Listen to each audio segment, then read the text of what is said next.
નમસ્તે મિત્રો, સ્વાગત છે આપનું જ્ઞાન ગોષ્ઠી ચેનલમાં.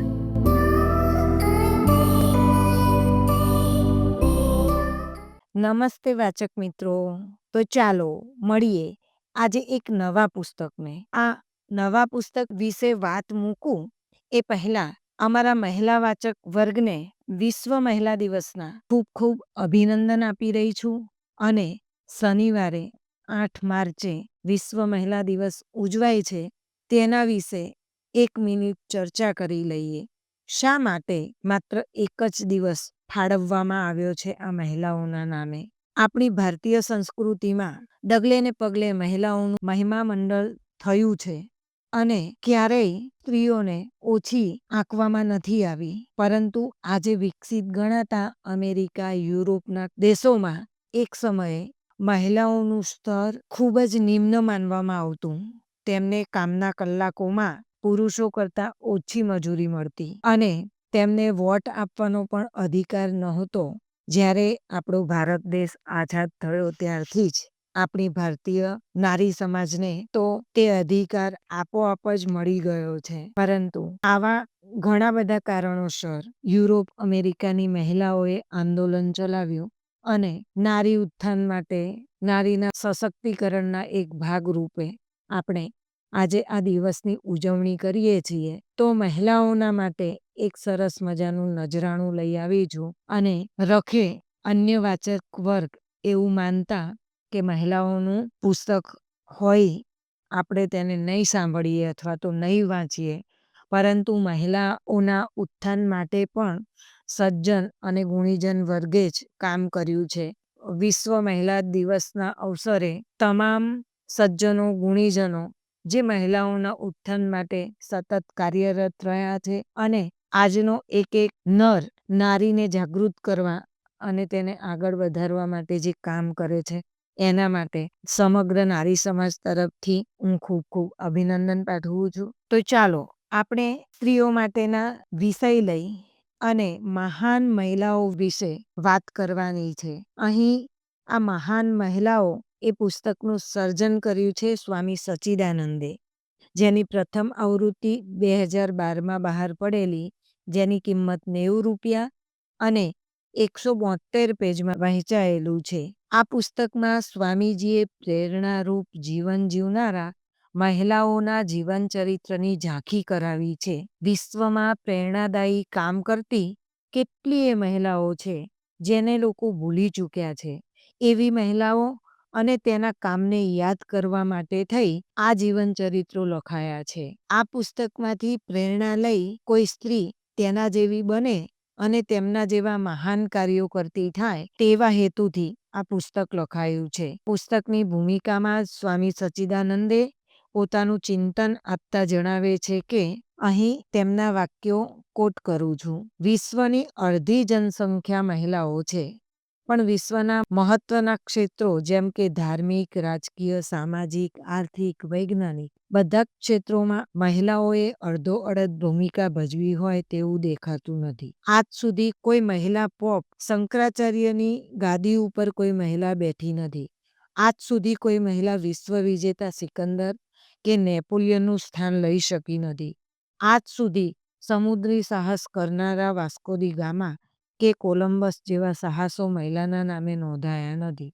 જેના માટે જવાબદાર કારણો અને પરિસ્થિતિઓની ચર્ચા અને ચિંતન સ્વામીજીએ આ પુસ્તકમાં રજૂ કર્યા છે. અહીં સ્વામીજીએ સમાજ માટે કે પોતાના માટે ક્રાંતિકારી વિચારો આપનારી, સાહસિક, સમાજના તાજેતરના પ્રશ્નો વિશે વિચારી તેમાંથી માર્ગ કાઢનાર તથા દબાયેલા, કચડાયેલા, ગરીબ, શોષિત, પીડિત વર્ગો માટે કામ કરનાર વીરાંગનાઓના પ્રેરણાદાયી જીવન ચરિત્રો આપ્યા છે.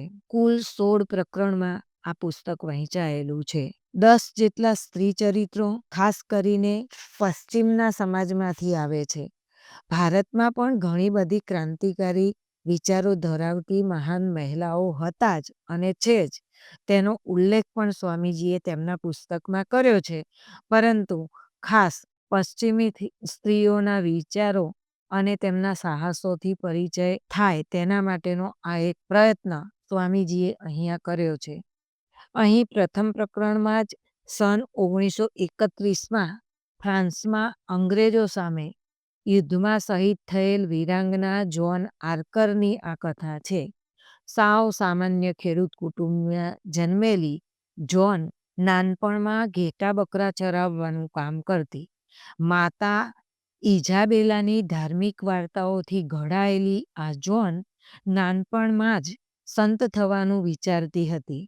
પરંતુ 14 વર્ષની ઉંમરે ઓચિંતા જ કેટલાક ગુંડાઓ ગામમાં ઘૂસી આવ્યા અને તે સમયે 14 વર્ષની જોન વિચલિત થયા વગર ભાગતા ખેડૂતોને પોતાના શબ્દોના સૂરથી એકઠા કર્યા અને લૂંટારુઓ ઉપર પોતાના હાથમાં ખેતીલાયક જે હથિયારો હતા તે મારીને તેમને ભગાડ્યા. આ તેનું પ્રથમ પરાક્રમ હતું. ત્યારબાદ તેને પજવતા, ઠઠ્ઠા મસ્કરી કરતા ગામના ગુંડા તત્વોને પણ ભગાવ્યા. તે સમયે ફ્રાન્સ અંગ્રેજોનું ગુલામ હતું. તે હંમેશા ચિંતા કરતી કે મારો દેશ ગુલામીમાંથી ક્યારે છૂટશે, અને તે હંમેશા પોતાના દેશને ગુલામીમાંથી છોડાવવા માટે ભગવાનને પ્રાર્થના પણ કરતી. તેના કાકા પણ દેશની ગુલામીથી દુઃખી હતા જ. એક દિવસ જોન હિંમત કરીને ફ્રાન્સના રાજાને મળવા ગઈ અને અંગ્રેજો સામે સંઘર્ષ કરવા માટે તેમને સમજાવ્યા. આમ પોતાના વાકચાતુર્યથી ફ્રાન્સના સૈનિકોમાં નવો ઉત્સાહ ભર્યો અને પીછેહટ કરતી ફ્રાન્સની સેનાને નવું જોમ અને જુસ્સો આપ્યો. અંગ્રેજોએ તેને પોતાના પક્ષે લેવાની ઘણી કોશિશ કરી, પરંતુ તે સાચી રાષ્ટ્રભક્ત હતી. અંતે અંગ્રેજોએ કપટ કરી તેને ધર્માચાર્યોના હવાલે કરી દીધી. તેમણે તેને દેહાદંડની સજા કરી. અંતે માફી માગે તો મૃત્યુની સજા માફ થાય તેવો પ્રસ્તાવ પણ મૂક્યો. પરંતુ આ તો ખરી વીરાંગના. આ તો વાઘણની જેમ ગરજી, મેં કશી જ ભૂલ કરી નથી. મેં મારા દેશ માટે પુણ્યનું કામ કર્યું છે અને તેની આઝાદી માટે લડત ઉપાડી છે. આથી ઉશ્કેરાયેલા ધર્માચાર્યોએ તેને જીવતી બાળી મૂકવાનો આદેશ કર્યો. જીવનના અંતિમ ક્ષણોએ પણ તે ફ્રાન્સના સૈનિકોને સંદેશો આપતી રહી અને અંતે શહીદ થઈ. અહીં આ ખરી રાષ્ટ્રભક્ત વીરાંગના રૂપે સ્વામીજીએ તેના ચરિત્રને ખરો એવો ઉઠાવ આપ્યો છે અને અહીં તેના 4 પ્રકારના શહીદોની પણ અહીં વાત કરી છે. તો બીજા પ્રકરણમાં સ્વામીજીએ બૌદ્ધની મહાન ધર્મ પ્રચારક એવી સંઘમિત્રાનું જીવન ચરિત્ર ઉપસાવ્યું છે. ધર્મ પ્રચાર માટે પ્રવાસ કરતા તેમજ સાહસ કરતા વ્યક્તિઓને સ્વામીજીએ હંમેશા માનની દ્રષ્ટિએ જોયા છે. સનાતન ધર્મનો ફેલાવો કરનાર જૂજ વ્યક્તિઓ જ ભારતમાં થયા છે. તેમાંથી આ એક સંઘમિત્રા નારી રત્ન બૌદ્ધ ધર્મનો ફેલાવો કરવા માટે શ્રીલંકા જેવા દેશમાં રહી અને ધર્મનો પ્રચાર અને પ્રસાર કર્યો. બૌદ્ધ ધર્મ શા માટે અડધા એક વિશ્વમાં ફેલાઈ શક્યો અને જૈન ધર્મ તેના દ્રઢ નિયમોને કારણે સંકુચિત અને મર્યાદિત રહ્યો, તેનું ઊંડું ચિંતન સ્વામીજીએ અહીં આપ્યું છે. અહીં બૌદ્ધ ધર્મના જાતિ કે લિંગ ભેદ વગર સમાન રીતે પ્રચાર અને પ્રસાર કરવાની છૂટ હતી, તેની નોંધ સ્વામીજીએ અહીંયા ખાસ લીધી છે. 34 વર્ષની ઘોર હકારાત્મક તપસ્યા પછી શ્રીલંકાને બૌદ્ધ ધર્મ સ્વીકાર્યો અને આજે પણ શ્રીલંકાનો એ રાજધર્મ બની રહ્યો છે.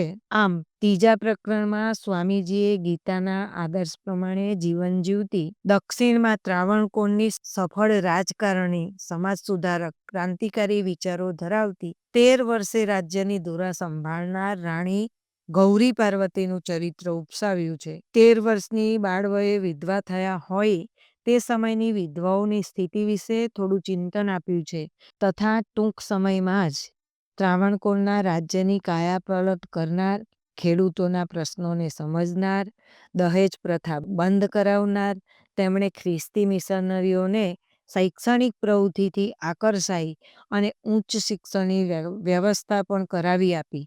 તે સમયે સ્ત્રીઓ માટે પ્રૌઢ શિક્ષણની પણ વ્યવસ્થા કરાવેલી. તો વળી સમાજમાં જાતિ, જ્ઞાતિ, લિંગ ભેદને ભૂલી તમામ માટે એક સમાન નિયમો બનાવેલા. આમ અહીં ઘણા બધા ચરિત્રોને સ્વામીજીએ આલેખ્યા છે. થાય છે કે આજે એક ચરિત્ર વિશે ચર્ચા થઈ જ જાય, પરંતુ સમયનો અભાવ અને સમયની મર્યાદાને કારણે અહીંયા જ અટકું છું. અને જો તમે આવા મહાન સ્ત્રી ચરિત્રો વિશે વાંચવા માંગતા હોય, કંઈ પ્રેરણા લેવા માંગતા હોય, એવા લોકોએ આ પુસ્તક જરૂર વાંચવું. અહીંયા ભારતના નારી રત્નો વિશે તો સમજ અને જાણકારી મળે જ છે, પરંતુ અન્ય દેશોમાં કે અન્ય જગ્યાઓએ પણ નારી રત્નોએ શું શું કામ કર્યા છે અને કેવી વીરાંગનાઓ રહી છે, એ બધી વાતો જાણવા માટે વાચકોએ આ પુસ્તક અવશ્ય વાંચવું રહ્યું. તો ચાલો ફરી મળીશું એક નવા પુસ્તક સાથે.